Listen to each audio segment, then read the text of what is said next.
O Independente Del Valle tem a sua tradição, merece um respeito, inclusive foi vice-campeão na Libertadores Sub-20, tem um trabalho de base importante, perdeu para o Peñarol na Conmebol Libertadores Sub-20. Então, mais uma vez, o convite para você se inscrever no canal, deixar o seu like, comentar no YouTube, se você está no Facebook, curtir a nossa página e comentar e compartilhar com as pessoas. Yara Fantoni, estivemos ontem no Morumbi, né, para ver essa semifinal entre São Paulo e Atlético Goianiense, inclusive a gente vai falar bastante sobre isso na sequência, com o adversário definido do Independente Del Valle e o Rafael Oliveira, craque dos comentários, comentarista da Band, já trabalhou no Grupo Disney na ESPN, trabalha em tantos lugares que eu já nem sei, já fiz jogo eu narrando, da Zon, já fiz jogo eu narrando, ele comentando, é tanto lugar que ele trabalha que a gente nem sabe mais qual o tamanho do currículo do Rafa Oliveira, né, Yara? É isso, o Rafa super competente, super antenado, ligado em tudo, e ele vai contribuir aqui com a gente sabe, com uma resenha de muita qualidade,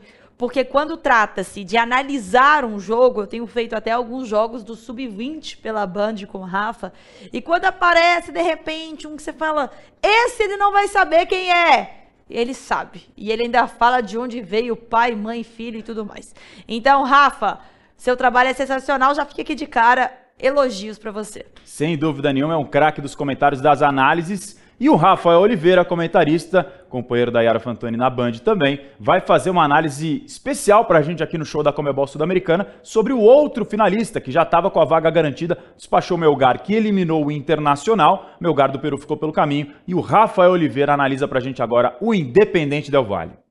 Fala pessoal, tudo bem? Eu diria que o Independente Del Valle já não é mais uma surpresa, é uma realidade consolidada do continente. E mais do que um bom time, eu costumo dizer que é um dos melhores projetos da América do Sul quando a gente olha para a última década, porque não é uma novidade. Era uma surpresa lá em 2016, quando chega a final da Libertadores, mas depois foi campeão da Sul-Americana em 2019, foi campeão da Libertadores Sub-20 em 2020 e agora volta a chegar a uma final continental. Então assim, é mais do que um caso isolado, num período de domínio, inclusive de clubes brasileiros no continente, o Independente Del Valle é uma marca frequente em fases decisivas. E esse é um ano até um pouco diferente, porque se a gente for pensar nesse projeto, esse é um projeto que tem muita personalidade na forma de jogar, com diferentes treinadores que já passaram por lá, e tem também algo que é muito interessante, que é o fato de ter virado uma referência em formação, desenvolvimento e projeção de jogadores jovens no Equador ao longo dos últimos anos. O que é diferente na atual temporada? Dois aspectos. Primeiro,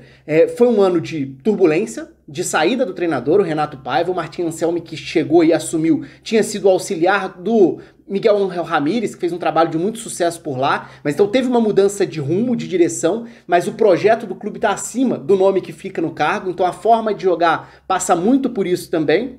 E uma outra mudança é que o time de 2022 não é um time tão jovem quanto alguns dos anos anteriores, nessa de revelar, projetar, vender e passar por esse ciclo constantemente. O time de 2022 tem o Angulo começando a ganhar mais protagonismo no meio-campo, tem o Ramírez no gol, dois jovens. Fora isso, é um time com jogadores mais veteranos, o principal deles em termos de idade, o Pejerano, volante argentino de 40 anos de idade, mas Faravelho, jogador já mais experiente, peça importante no meio-campo, Schunk, Segovia e Carabarral formam um trio de zaga que tem o tempo inteiro a intenção de sair jogando. É um time que não abre mão das suas convicções, de trabalhar a bola com passes curtos desde a saída, mesmo que em algum momento seja para atrair o adversário e acelerar no campo contrário. Com o Sornosa muito bem, que teve passagem pelo futebol brasileiro, jogando como um segundo atacante de movimentação, e o Lautaro Dias como novidade dos últimos meses. Um ponta que foi improvisado e adaptado à função de 9 e tem jogado muito bem, ganhou a posição do Baumann, que era o centroavante até então,